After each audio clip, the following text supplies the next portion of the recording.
In studio with us right now for the next two segments, we have Councilwoman Karen Gibson. Welcome back. Thanks. How are you? Good. Things going well at City Hall? They are going real well. Good. The reason I wanted to have you on the show, there was a story that came out over the weekend in the Lubbock Avalanche Journal dealing with SB2. And for those who aren't familiar with SB2, it passed out of the Texas Senate. It's a property tax bill, and I'll read here just from the AJ. It says, AJ says, currently 8% property tax increase or higher allows voters to gather a certain amount of signatures to call for an election on the new rate. This bill that passed would lower that threshold to 5% and would require an automatic election if the effective tax rate increases more than 5%, either due to a tax increase or an increase in appraisal values or both. And citizens would have to sign off on that via an election. In the story, Councilwoman, the mayor is unhappy about it. Mayor Dan Pope is unhappy, and the city manager is unhappy. They say it takes away local control. What do you think about SB2? Well, I respectfully disagree with them. And certainly I want to say I'm not adversarial with either one of them on this subject at all. I disagree with how they feel about it. Let's talk about what it used to be. During the Carter years is when it was raised to 8%. Before that, it was 5% at that point. So, and they raised it for inflation and so forth, so that these local governments could have some playing room at that time for inflation. But I don't see a problem with it at all.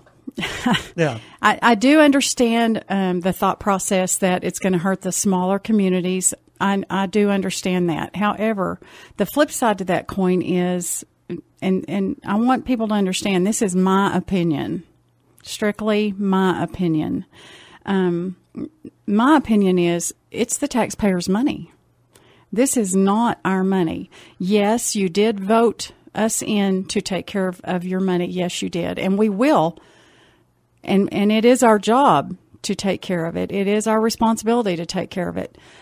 That gives us the control up to 5, and I feel like it's going to come up to 6. I don't know why I feel that way. I don't have any reason to feel that way. I just think it still has to go through the House, and they're going to play around with it. It does, and I think you start at 4. It's at 8. That gives you the medium. That gives you the good compromise. I just have a gut feeling, call it the mommy feeling, whatever you want to call it. But I think it's going to end up at 6. You know, one of the things that I notice about a lot of these stories that come out, doesn't matter whether it's Lubbock, I've seen it in the Austin American-Statesman, seen it in the Dallas Morning News. Every elected official just about says, well, not that we'd ever get above that 5% increase. And that's what it is. I don't think you will. So what's the complaining all about? That's my thing. I just... I don't see a problem with it at all. If you do go over that, take it to the voters. They're smart enough.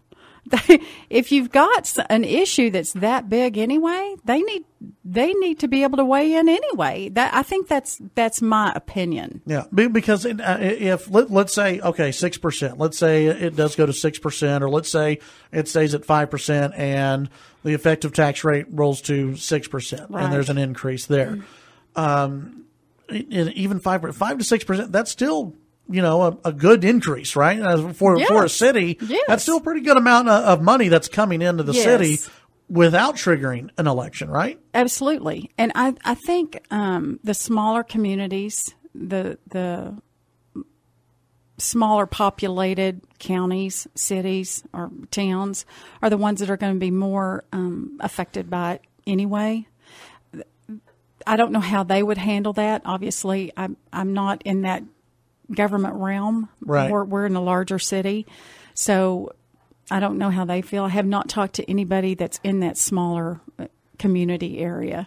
And they're quoted in the paper, and they're upset about it. But my thing is still, if you take it to the voters, and one of the things that I keep seeing in these stories is, you're going to bankrupt these small cities. You're going to bankrupt the small counties. They're not going to have a police force anymore. They're not going to have fire. That. I think their voters are smart enough to know when they need police cars, police officers when they need that.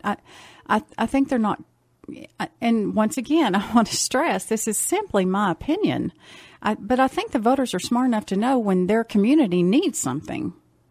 So what is this in your opinion? And not that you've gone out and spoken to a lot of people who are on the other side of this, but what do you think this really boils down to? Is this is it really local control for this issue? I think it is local control. And let me say too, I'm a huge fan of TML. I think Texas Municipal League is a good thing, and I do think local control is important. But this still gives us that local control. Even now, we've got it only up to 8%. Yeah, which is still a big increase. Which is still a big increase. So I just and you have to go back to. I keep saying you have to go back to why it was increased. It was increased for inflation. It was increased for a reason. And, once you give it, it's hard to take back, and it's hard to understand why it's being brought back. I do want to say I think local control is important. It is important, and I don't want to take that away from anybody because I do think it is very important. Mm-hmm.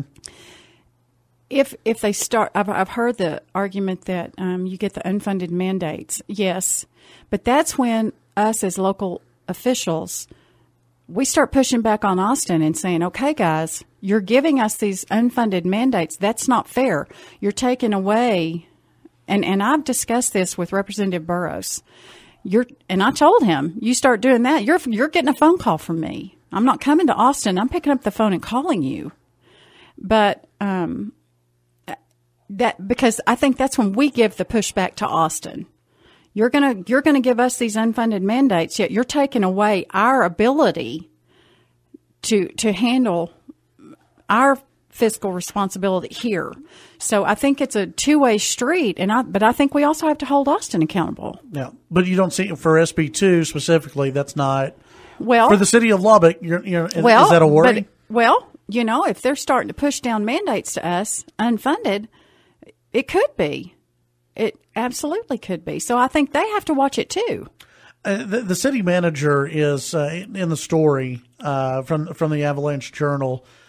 He says that with this, that they're going to be focusing on the House now. That there's going to be a focus on the House, and I guess to defeat SB2. I don't think you're going to see that.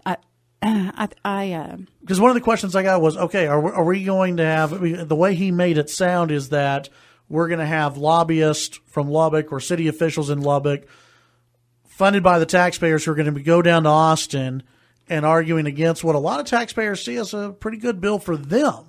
It's right? A very good, absolutely. I don't think you're going to see that. I don't think that was meant that way. Okay. I have not talked to Jared about that quote exactly, but I don't think you're going to see that. When it comes to local control, and you talked about the unfunded mandates, local control overall has been a big topic the last two sessions down in Austin. Have they crossed the line yet? Have lawmakers crossed the line? And what would that line look like if it were crossed? Is it about plastic bag bans? Is it about because the governor's talked about a blanket law overall, and not that it's going to happen in this session, maybe a future session where city officials have up to a point where they can pass an ordinance or pass a rule as long as it doesn't supersede a state rule. But he wants kind of a blanket law. What does it look like, that battle between local control and Austin? Let me just say we have some of that now, but I think when you're looking at things like plastic bags, or Austin, I think, has one such as if you take a tree out, you have to plant a tree or whatever.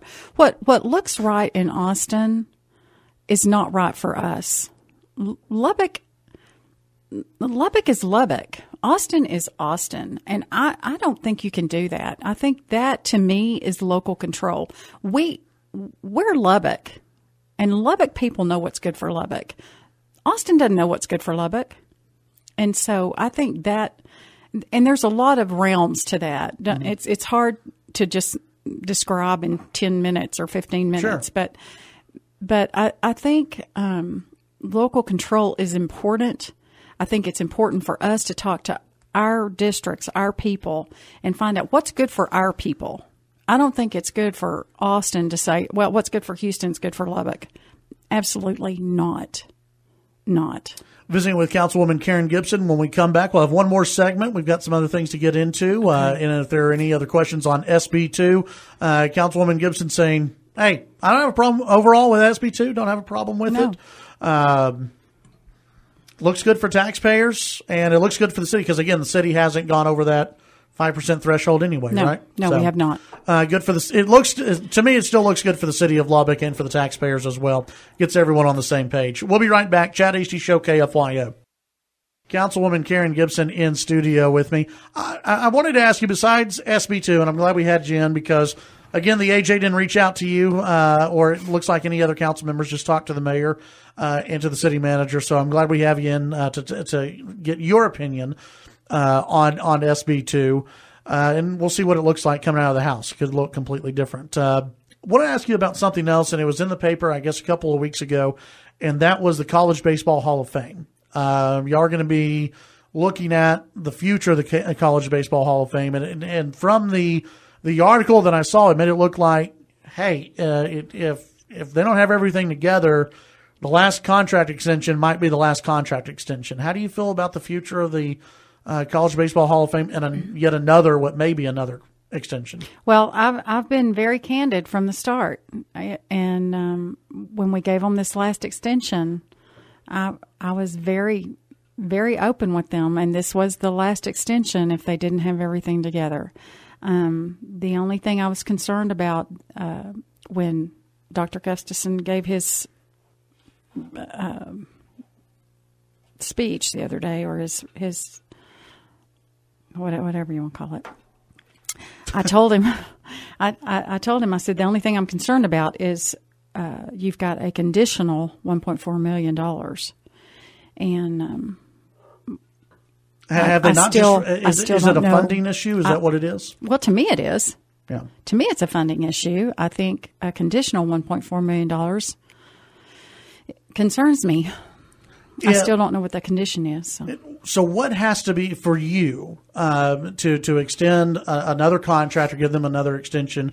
What do they need to have ready to go? They need to have their funding for their building. Complete funding? Yes. Okay. And that condition could be something I can live with. I just need to know what the condition is. And I want sustainability. I want to see that they can sustain it moving forward. I don't want it built and then in a year the city has to take it over and it's on the taxpayers. That's what I want to see. Are you concerned because it was originally going to have a baseball field attached to it, and that was going to be a draw where, okay, you would have like little league teams or mm-hmm. Kids come in and play tournaments there, and maybe between there and Texas Tech and whatever. That's gone. The baseball stadium is gone. Is that a concern of yours? No, it's not a concern. Actually, it's a plus on their side. To me, they pulled that out, and that helped tremendously as far as getting their funding and being able to sustain it even more. So, yes, no, that was a big plus on their part. And this is a great question. If the Baseball Hall of Fame falls through, it was going to be, I don't want to say share land with the Buddy Holly Hall of Performing Arts, but it was going to be right next to it. Right. Would the council consider, I guess maybe extending that land, trying to sell that land to the Buddy Holly Hall of Performing Arts so they actually have parking in an area? Or what's going to happen with that land that's been for years now designated for the Baseball Hall of Fame? I don't know. That's a really good question. I think right now moving forward, we're just saying that's going to be the College Baseball Hall of Fame. We have not even discussed what if that doesn't happen. Right now, that is designated as College Baseball Hall of Fame. If they don't have their funding together, college baseball, and y'all are going to have a meeting on this soon, correct? Mm-hmm. And it's coming up in May, where they have to have in your eyes, they have to have their funding done. May 1. Mayday. What is it? And I don't know if you've spoken with other council members on this, but what feeling do you get from the council? Are they going to extend this, or are you by yourself? Do you have a couple other votes with you to say no, we're done with this extension? I don't really have a feel. Just from the last conversation on the dais, I think everybody's pretty much said this is it. Okay. I mean, that was kind of the feel I got. But I also want to say, in their favor, they have worked their tails off to get the funding, and they're very, very close. So by May 1st, they could very easily have it. And I just want to say that you're not rooting against them. You're not rooting. I'm against not them. against them. Yeah. I think it's a great project. Yeah. But I want to see it succeed. I don't want it to have to come back to the taxpayers. I want it to succeed. Mm-hmm. So I think that's my challenge with it. It's not that it's a bad project. It's not that it's not something we need. That's not it at all. But it's also one you just can't keep. We're just not, and I'm not just going to keep giving them extensions, because we're just not getting where I think we need to be after this long. The city was looking at $9 million for state loan for Loop 88, the outer loop that's been named Loop 88. Where are we in that process? What's going on there? We have begun the process for the right. That is an unfunded mandate. There you go. And there's another one. But that is for right of way for the loop. The city and the county both have to buy right of way for that. And each of our parts is $9 million for that right of way. The state takes up the rest of it. Okay. So this would completely pay we all y'all's have portion of the right of way. Yes. Well, for that segment. You feeling good about getting the loan? For that. Oh, absolutely. Yeah. It's because we're getting it. And the good thing about this loan is you only take the parts you need at the time you need it. So. And so I guess, what would it look like as far as payback, all of that? How does that work? We can pay it back over 3 years. Okay. It's over a 3-year instead of having it to have to come out of one budget. So it's a much easier loan to swallow. It's a much easier process to swallow than saying, okay, we need our $9 million. Where is it? Yeah. So this was a much easier way to do it. And Steve Warren, I'll give him credit. He's the one that came up with this and brought it to our staff, and our staff brought it to the council. One thing, and I think we've all seen, I guess it's TxDOT they're going through and repairing some of the different access roads in town. Finally. I'm so happy. I'm so happy. I know everybody is so much better. When it comes to, and we have about a minute left or so, when it comes to just road repairs overall in Lubbock, do you think that's going to be a bigger focus for the council moving forward, or has it been and it just isn't played up enough? I think it's been a focus. It's been a focus since I've been on council the last 7 years. So, I think it's just something that's just done. I think it's something we all take for granted. It's just ongoing. It's just something we always do. Councilwoman Karen Gibson, appreciate your time. You have a council meeting, next Thursday? Okay. Mm-hmm. All right. We'll be watching, and the College Baseball Hall of Fame, we'll be watching that as well over the next month or so. We'll see what happens. Okay. Thank you very much. Thanks, Chad.